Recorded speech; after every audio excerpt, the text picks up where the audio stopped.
Oi, galerinha, boa tarde, tudo bem com vocês? Hoje nós vamos começar a nossa tarde fazendo a correção do exercício de história que foi passado ontem no livro, tá? Muitas pessoas ficaram na dúvida porque na hora que eu tirei foto do cabeçalho tava de 37, se eu não me engano, 37 e 41, mas na verdade era da 37 a 41. Então, muitas pessoas me perguntaram, depois eu retifiquei colocando por escrito lá no grupo. E agora a gente vai fazer a correção de todas essas páginas. Vamos começar fazendo a correção da página 33. Na página 33, a número 1 perguntava o que era cultura material e pedia que você desse exemplos. Gente, a primeira carinha do caderno que eu coloquei lá com os tópicos já te respondia a questão número 1. Então, era questão de você dar uma lida com mais atenção. Fora isso, você ainda encontrava essa questão lá no livro. Então, eu volto a repetir. Todas as vezes que vocês se depararem com exercícios, seja do livro ou seja do caderno, dá uma lida nos tópicos que eu coloco para vocês copiarem, porque ali vai te ajudar a responder, ok? Então, mais uma vez, na número 1 ele quer saber o que é cultura material e ele quer exemplos. Então, vamos lá para a resposta. Cultura material são objetos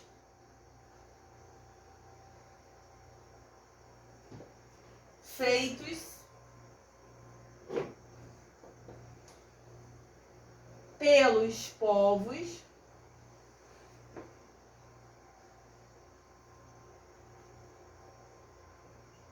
na vida cotidiana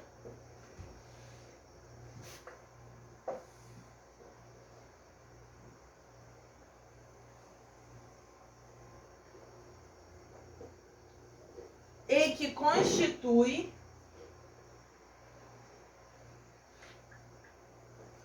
parte da memória de um povo.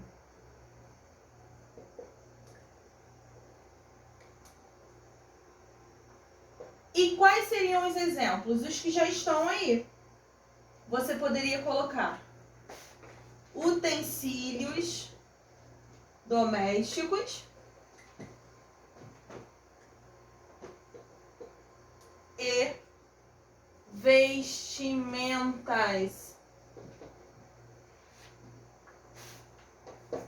Então, galera, essa é a resposta do número 1. Confirmem aí se vocês colocaram isso. E como eu disse, a resposta do número 1, ela tá toda na primeira carinha do caderno. Então, façam a conferência pra gente passar para o número 2. Na questão 2, galera, vocês tinham essa imagem aqui da serpente emplumada e vocês tinham que explicar que elementos simbólicos estavam sendo representados nessa figura. Aonde estava a resposta, galera? Na própria legenda da foto. Toda vez que você tiver foto, lê a legenda, porque ali vai te ajudar muito. Então, ele quer saber que elementos simbólicos estão sendo representados aí. E lá na legenda fala assim, ó, trata-se da serpente emplumada, figura que unia os elementos do céu e da terra. Então, olha só. Quando eu penso, né, nos elementos, eu tenho que colocar aí a serpente, que representa a terra, emplumada, que são as penas, representando o quê? O céu. Então, se você botou separadamente serpente representando a terra e as penas representando o céu, tá certo. Se você, por acaso, pegou a própria descrição aí da legenda e escreveu serpente emplumada, figura que unia elementos do céu e da terra, também está certo, tá? Então, se você fez assim, ou se você pegou esse finalzinho aí, tá? Da onde ele começa a falar, trata-se da serpente emplumada, figura que unia elementos do céu e da terra, também está correto. Então, agora vamos passar para a próxima página. A próxima questão agora é a questão 4, que se encontra na página 35. você tinha que citar um exemplo de um objeto que pode ser considerado um legado cultural de um povo da antiguidade. E você tinha que explicar também, né? Não era só dar o exemplo. Toda vez que a gente dá o exemplo, a gente explica o porquê. Só que muita gente me mandou mensagem com dúvida. Que tipo de exemplo eu poderia dar? Galera, prestem sempre atenção no seguinte. Todo exercício de História, Geografia e Ciências, se o exercício é na página 35, ele quer que você procure na página 34. Tô dando um exemplo, tá? Se o exercício é na página 13, ele quer que você procure no texto da página 12. Então, se a gente for parar para pensar nessa linha de raciocínio, quando eu trabalho na página 35 e ele me faz uma pergunta de um exemplo de um grande legado, né, da humanidade, o que você tinha que fazer? Voltar na página 34 e procurar esse objeto por aqui. E tanto no seu livro quanto lá naquela videoaula de ontem que eu passei com os slides, o que eu deixei bem claro para vocês? Que um grande legado que foi deixado aí pra gente até hoje foram as embarcações fenícias denominadas galés. Por quê? Porque era uma grande ferramenta para esse comércio marítimo dos fenícios. Então, quando ele pergunta para vocês, né, ele pede para você citar um exemplo de um objeto que pode ser considerado um legado cultural de um povo da antiguidade, você vai dar esse exemplo. Então, vamos lá. Número 4. As embarcações fenícias chamadas galés, pois facilitaram o comércio marítimo. Então, se você só colocou que eram as embarcações chamadas galés, complete a sua resposta, tá bom? Porque a resposta tem que ficar desse jeito completa. As embarcações fenícias chamadas galés, pois facilitaram o comércio marítimo. E por quê? Gente, lembra que eu falei? Eles viviam numa estreita faixa, bem próximo ao mar Mediterrâneo. E eles viviam, né, com várias atividades econômicas, mas a principal era o comércio marítimo. Então, eles precisavam, né, montar embarcações ágeis, leves e que fizessem com que todo esse comércio fosse facilitado. Então, eu tenho que escrever aqui que isso foi um grande legado. A partir daí, a gente começa a perceber a criações de grandes embarcações à vela. E você vê que, a partir da criação das galés, um modo de se construir embarcações foi só evoluindo, ok? Então vamos agora para número 5. A número 5 está assim. Selecione alguns objetos do seu cotidiano que podem ser considerados heranças culturais. Justifique a sua resposta. Você pode dar inúmeros exemplos, mas eu vou usar aqueles exemplos que eu coloquei lá no caderno de vocês, lembram? Que exemplos foram esses? As redes de pesca, os objetos de cerâmica,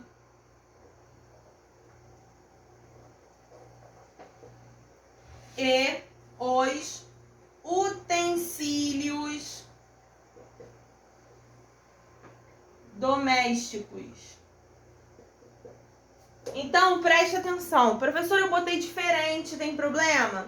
Se você colocou algo que algum povo, em algum período da história, utilizou e a gente utiliza até hoje, a sua resposta está correta. Se você está com dúvida do que você colocou, está correto ou não, manda para mim. Pode ser por áudio ou por foto. Se você está na dúvida, mas prefere consertar, você pode colocar esses exemplos aqui que eu coloquei lá no caderninho de vocês, tá bom? Então, façam uma correçãozinha aí pra gente passar para a próxima questão. Na questão número 6, galera, vocês iam observar essas 3 imagens que estão aí, 1, 2 e 3 em romanos, para poder responder as questões A e B. Na questão A, ele quer saber o seguinte: de que são feitos os objetos retratados nas fotografias? Mais uma vez eu falo, a resposta está na sua frente. Quando você tem imagem, a primeira coisa que você tem que fazer é ler a legenda, porque a legenda vai te dar um enorme empurrão para você resolver a questão. Então, quando eu leio a legenda, eu consigo descobrir do que é feito cada um dos materiais. Então, a número 1 é feita de ossos, a número 2 de argila e a número 3 de cerâmica. E aonde eu encontrei essas informações? Na legenda da sua foto. Na letra B tá assim: esses objetos têm semelhanças com os que usamos no cotidiano hoje? Por quê? Sim, eles são semelhantes aos nossos utensílios domésticos e moradias. Mas, professora, minha casa não é assim. Não, a sua casa não é assim. Mas a gente sabe que existem hoje em dia casas de 2 andares, não é? Quando ele faz aí, né? Quando ele tem uma miniatura de uma casa, significa que a casa daquela época era desse jeito. É igual quando você faz uma maquete. Quando você faz uma maquete, você está fazendo a representação em miniatura de algo real. Então, quando você faz a miniatura dessa casinha aí, significa que as casas lá na Mesopotâmia, nessa época, eram desse jeito. Se a gente parar para prestar atenção, as casas de hoje em dia, a nossa pode não ser assim, mas a gente conhece casas que são de 2 andares, aí tem a representação das janelas. Então, quando ele pergunta se tem semelhança com o que a gente conhece hoje em dia, você tem que explicar que sim, e explicar que são semelhantes aos nossos utensílios, porque se você olhar aí os talheres e o pote de cerâmica, a gente sabe que a gente usa pote para guardar alimentos, a gente sabe que a gente usa faca, espátula, colher para poder também mexer nos alimentos. E há a semelhança dessa casa aí com as casas que a gente conhece hoje em dia, por conta das janelas e por conta de serem casas de 2 andares, tá bom? Então corrijam aí pra gente ir agora lá para a página 37.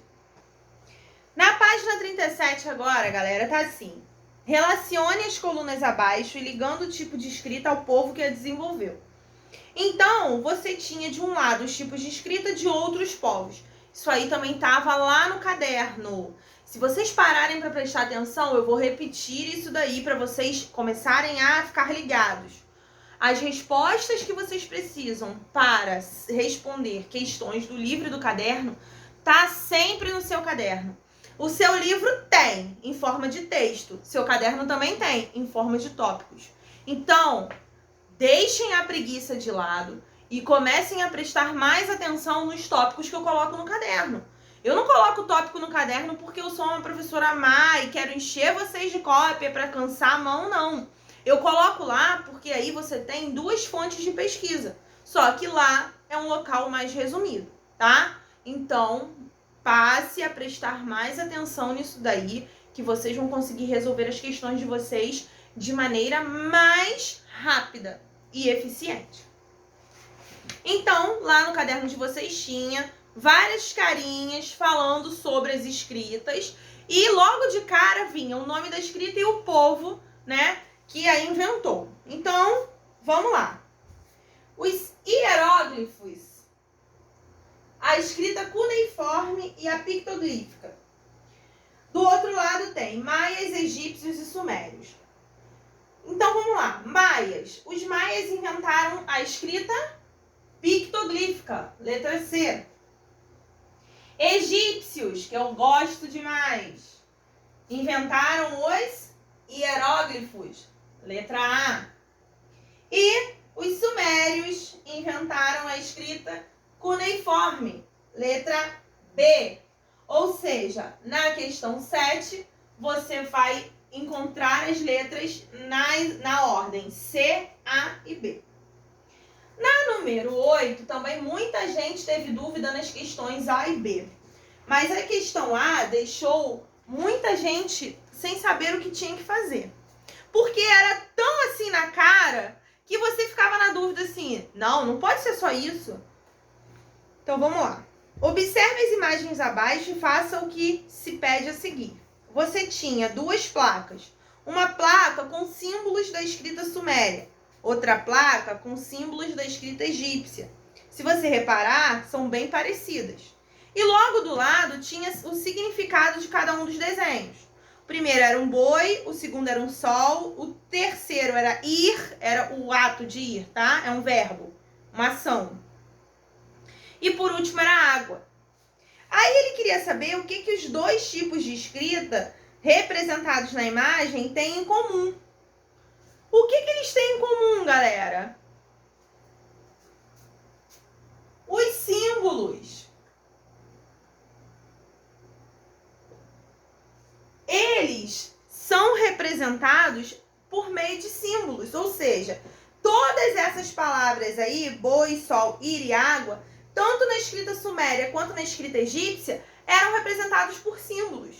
Você não precisava usar letras ou palavras, você usava símbolos para representar cada uma das ações ou palavras, ok? Então é só isso que vocês tinham que fazer.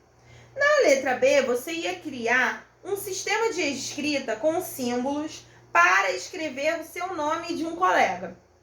Teve gente que ficou na dúvida porque não sabia o que ia fazer. Você podia fazer qualquer desenho, galera, até linhas, para representar seu nome. Vou dar um exemplo com o meu nome aqui.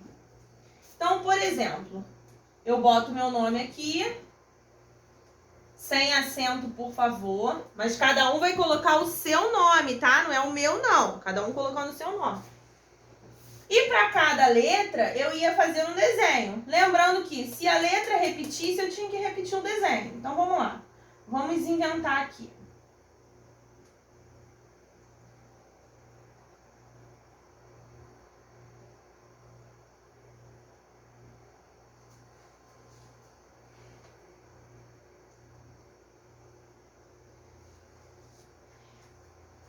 Para o meu nome, eu coloquei que o J é um sol, o E é uma lua, cada S é uma estrela, o I é uma flor, o C um coração e o A vários pontinhos. Era isso que vocês tinham que fazer na questão B. Vocês iam criar símbolos para cada uma das letras do seu nome. Professora, mas eu tenho 2 nomes. Você vai botar os seus 2 nomes e você vai escrever. Professora, posso usar somente um dos meus nomes? Né? Quem tem nome duplo. Pode escolher um dos nomes e faz essa representação com símbolos, ok? Professora, mas aí falava que você ia criar um sistema do seu nome de um colega. Sim, você vai escrever o seu nome, vai criar os símbolos. E embaixo ou do lado, você vai escolher o nome de um colega e você vai fazer o nome dele e os símbolos logo abaixo, ok? Então, não é para você fazer com um colega, é para você fazer o seu nome e de um colega, ok? Então, façam aí. Agora, vamos passar para a revisão de tudo que a gente aprendeu a partir da página 38. Essas páginas azuis, galera, são as revisões de tudo que a gente viu da unidade, ou seja, as suas respostas vão estar desde a página 12 até a última página que a gente estudou, que foi a página 36, com textos, tá? Então, toda vez que a gente chegar nas páginas azuis ou página laranja, que vem escrito logo em cima o que você aprendeu, as respostas vão estar dentro de toda a unidade. E aí, você vai realmente entender se você compreendeu o conteúdo ou se ainda ficou algum tipo de dúvida. Então, vamos passar para o que você aprendeu? Vamos lá. Vamos lá, galera. Na página 38, na número 1, tá assim. Cite uma ferramenta ou utensílio utilizado no período neolítico. E você vai escrever qual a função dessa ferramenta. Então, eu vou dar um exemplo, tá? Não significa que tem que ser igual. Você só tem que se atentar se o que você colocou é do período neolítico. Mas eu vou dar um exemplo aqui, ó. Moedor. moer as sementes. Ah, vou dar outro exemplo também. Potes de cerâmica. Qual é a função? Estocar alimentos. Ou seja, eu aqui dei duas ferramentas. Você pode escolher uma ferramenta, escrever o nome da ferramenta e a função dela naquele período. Mais uma vez lembrando, só se atentem se a ferramenta escolhida por vocês faz parte do período neolítico, ok? Então vamos lá. Número 2. Vocês iam ter que colocar P se a frase fosse do período paleolítico, N se fosse do neolítico e M se fosse para a idade dos metais. Então vamos lá. Nesse período, muitas populações utilizavam bronze e ferro para fabricar ferramentas. Bem, se eu já falei de bronze e ferro são metais, então é idade dos metais.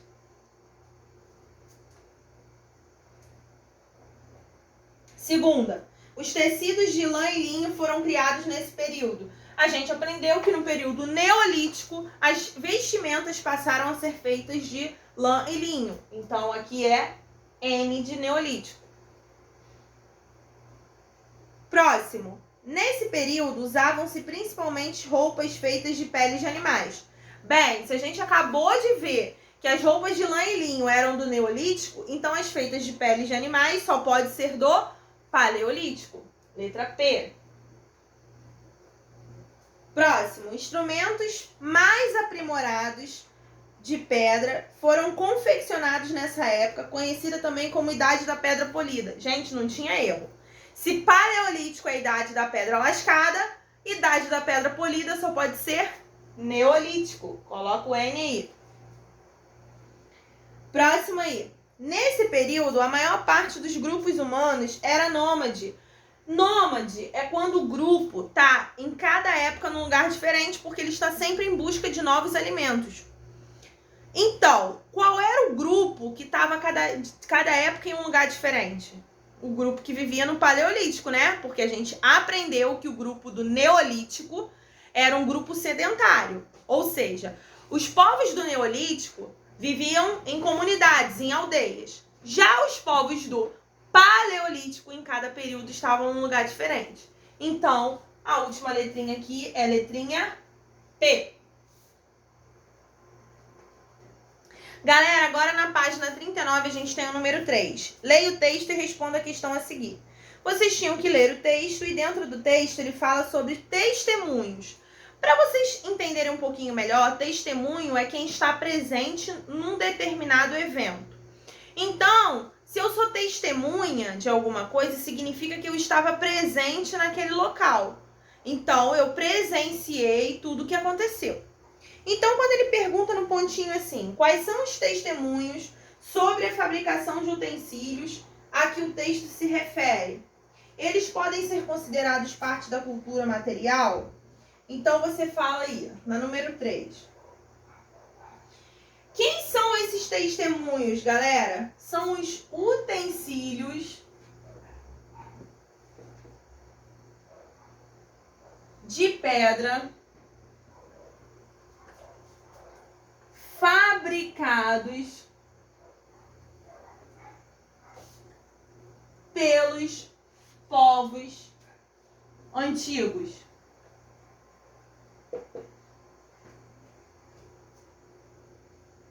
E eles podem ser considerados parte da cultura material? Sim. Por que eles são considerados parte da cultura material? Porque a gente aprendeu que cultura material de um povo é toda vez que um povo tem, por exemplo, algum tipo de ferramenta e é a partir dela que a gente vai caracterizar o período em que ele estava, a que povo pertenceu. Então, sim, ele faz parte da cultura material de um povo. Número 4 aí embaixo. Observe a imagem e responda a questão. Você tinha que observar essa imagem aí, tá? E responder. Com base na análise dos vestígios da cidade de Harappa, pode-se dizer que a construção da cidade foi planejada? Sim ou não? Prestem atenção, se a gente olhar, é tudo muito organizado, galera. Então, aí, a gente já começa respondendo a número 4 como? Com base na análise dos vestígios da cidade de Arapa, pode-se dizer que a construção foi planejada? Sim.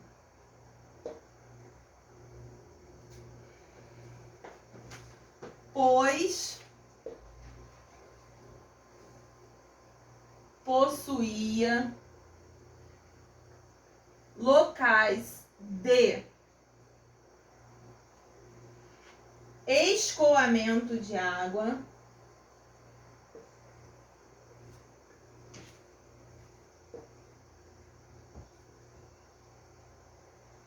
além de locais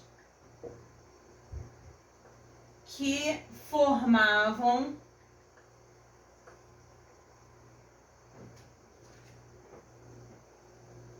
quarteirões e espaços para circulação.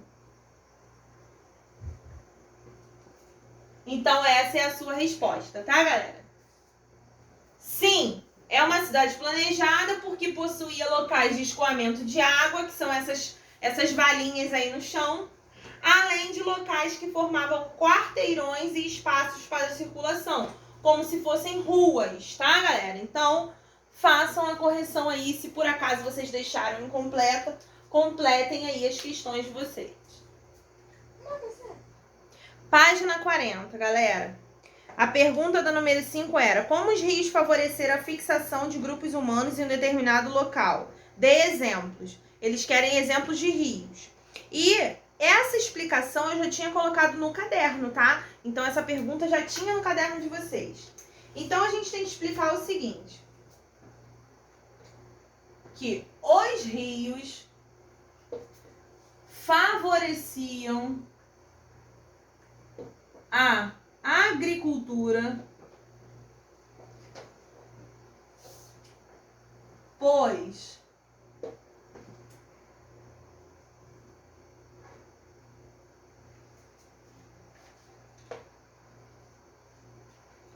tornavam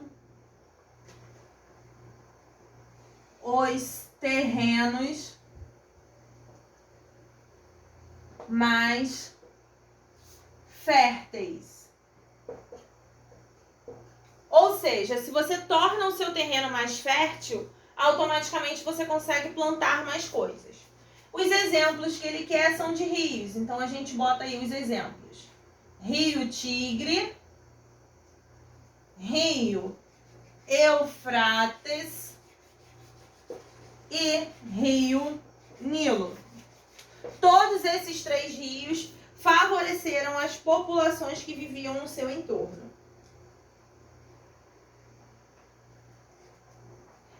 Número 6.